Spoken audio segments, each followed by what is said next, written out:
বন্ধুরা, তোমার সকলকে স্বাগতম তোমাদেরই চ্যানেল ডাব্লিউবি প্রাইভেট টিউশনে। আজকের এই ভিডিওতে আমরা এবিটিএ মাধ্যমিক test paper 2025-26 page number 247 life সায়েন্সের যে প্রশ্নপত্র রয়েছে এর উত্তর নিয়ে আলোচনা করব। বিভাগ ক, একের দাগের একেরটা সূর্যশিশির উদ্ভিদের পাতার কর্ষিকাগুলি পতঙ্গের সংস্পর্শে এলে সঙ্গে সঙ্গে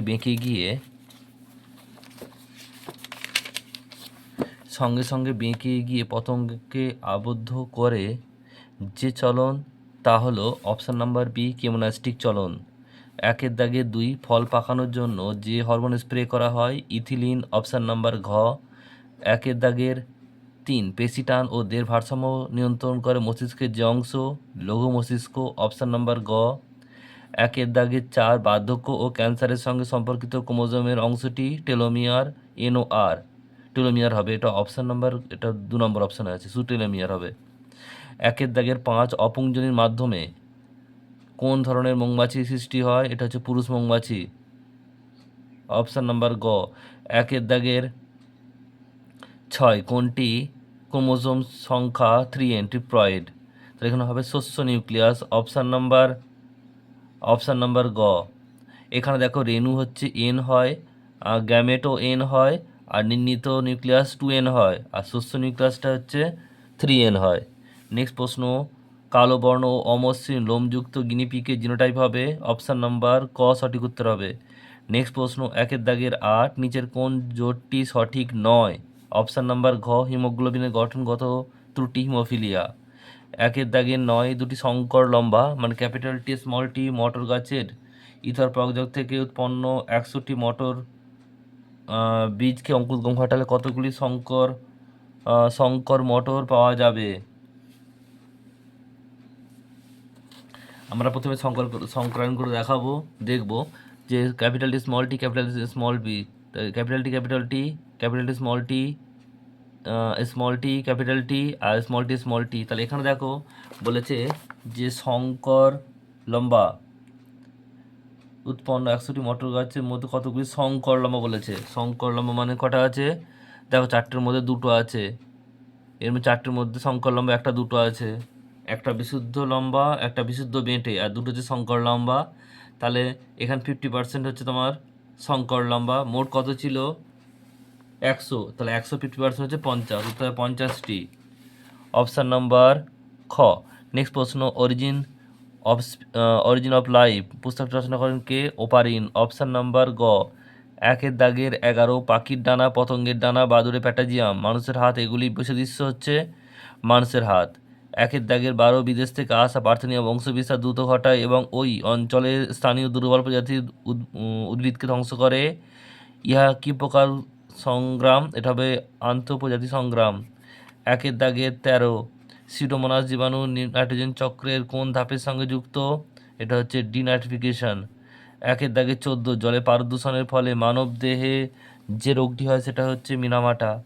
একের দাগের 15, হটস্পট শব্দটি প্রথম ব্যবহার করেন, এটা হচ্ছে মেয়ার্স। এরপর হচ্ছে 2 দাগের বিভাগ খ, 2 দাগের 1টা, মশার শুক্রাণুর গমন, এটা হচ্ছে সুক্রোজের অভাব, আর ফার্নের শুক্রাণুর চলন, এটা হচ্ছে ম্যালিক অ্যাসিড। কি লিখবে, ম্যালিক অ্যাসিড। 2 দাগের 2টা, ডাবের জলে উপস্থিত হরমোনটির নাম সাইটোকাইনিন। 2 দাগের 3টা, অক্ষিগোলকের লেন্স ও রেটিনার অন্তর্বর্তী প্রকোষ্ঠে অবস্থিত তরলটির নাম কি, তরলটির কাজ কি, লিখবে যে এটি রেটিনার সজীবতা রক্ষা করে এবং অক্ষিগোলকের আকৃতি বজায় রাখতে সাহায্য করে। 2 দাগের 4টা, গাছের মূলের ক্রোমোজোম সংখ্যা 12 হলে পরাগধানী কোষের ক্রোমোজোম সংখ্যা কত হবে, 12টিই হবে। এরপর আছে 2 দাগের 5এরটা, 2 দাগের 5এরটা বলছে যে প্রাণীদের ভ্রূণের পরিস্ফুটন ও বৃদ্ধির সময় ড্যাশ বিভাজন ঘটে, এটা লিখবে মাইটোসিস। নেক্সট প্রশ্ন, 6এরটা বলছে মানুষের কোষ দশাকে ঝড়ঝঞ্ঝার কাল বলা হয়, কোন দশাকে ঝড়ঝঞ্ঝার কাল বলা হয়, এটা হবে কৈশোর দশা। নেক্সট 2 দাগের 7এরটা, কোন ক্ষেত্রে জিনোটাইপ ও ফিনোটাইপ অনুপাত সমান হয়, এটা হচ্ছে অসম্পূর্ণ প্রকটতা। নেক্সট রয়েছে দেখো, capital A small A, capital B small B থেকে কতগুলি গ্যামেট উৎপন্ন হয়।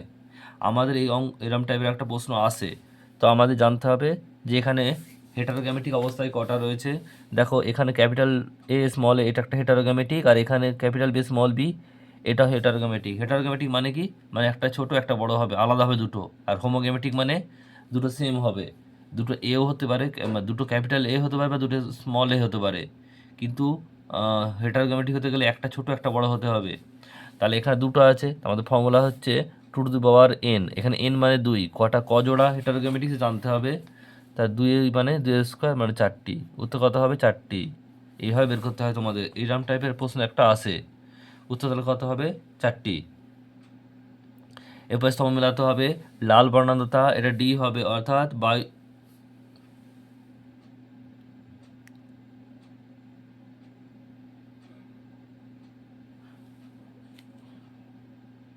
লাল বর্ণান্ধতা এটা ই হবে, এটা হচ্ছে প্রোটোনোপিয়া। তারপর হচ্ছে কালফাউন্ড ফিস এটা এ হবে, মৌনিত্যের ভাষা। তারপর শ্বাসমূল এটা এফ হবে, লম্বাণু অভিযোজন শ্বাসমূল।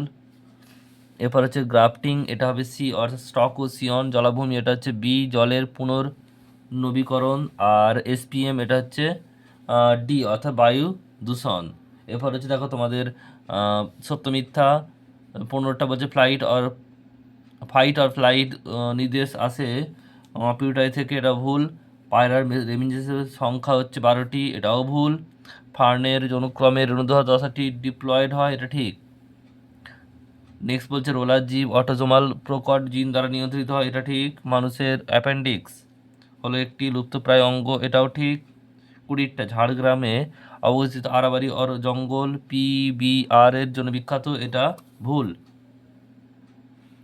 এরপর হচ্ছে দেখো পরেরটা, দুয়ের দাগের 21এরটা কি বলছে, 21এরটা বলছে যে 2,4-D হলো একটি ড্যাশ নাশক, এটা হচ্ছে আগাছা নাশক। এরপর 2-এরটা বলছে দেখো ক্রায় সংরক্ষণ নমুনায় -196 ডিগ্রি সেলসিয়াস উষ্ণতায় তাপমাত্রায় সংরক্ষিত হয়। তারপর হচ্ছে কেসকোগ্রাফ যন্ত্রটি আবিষ্কার করেন বিজ্ঞানী জগদীশ চন্দ্র বসু। নেক্সট হচ্ছে ড্যাশ পদ্ধতিতে ইস্ট অঙ্গজ জনন সম্পন্ন করে, এটা হচ্ছে কর্কুদগম। আর 25টা বলছে দেখো যে ক্রোমোজোমের জিনের অবস্থানকারী নির্দিষ্ট স্থানকে ড্যাশ বলে, এটা হবে লোকাস বলে। আর 26টা বলছে ঘোড়ার আদি পুরুষ হলো ড্যাশ, এটা হবে ইয়োহিপাস। উত্তর একটু দেখে নাও তোমরা পরপর। 2-এর দাগের 1-এরটা হচ্ছে ম্যালিক অ্যাসিড, 2-এর দাগের 2-টা হচ্ছে সাইটোকাইনিন, 2-এর দাগের 3-এরটা এটি রেটিনার সজীবতা রক্ষা করে এবং অক্ষিগোলকের আকৃতি বজায় রাখতে সাহায্য করে। 2-এর দাগের 4-এরটা হচ্ছে 12টি, 2-এর দাগের 5-এরটা হচ্ছে মাইটোসিস, 2-এর দাগের 6-এরটা হচ্ছে কৈশোরের দশা, 2-এর 7-এরটা হচ্ছে অসম্পূর্ণ প্রকটতা, আর 2-এর দাগের 8-এরটা হচ্ছে two to the power n. এখানে হচ্ছে এন মানে 2, মানে 2-এর পাওয়ার 2 মানে 4 প্রকার। 2-এর দাগের 21-এরটা হচ্ছে আগাছা, 2-এর দাগের 22-এরটা হচ্ছে -196 ডিগ্রি সেলসিয়াস। এরপরে 23-এরটা জগদীশচন্দ্র বসু, 24-এরটা হচ্ছে কর্কোদগম, 25-এরটা হচ্ছে লোকাস, 26-এরটা হচ্ছে ইয়োহিপাস।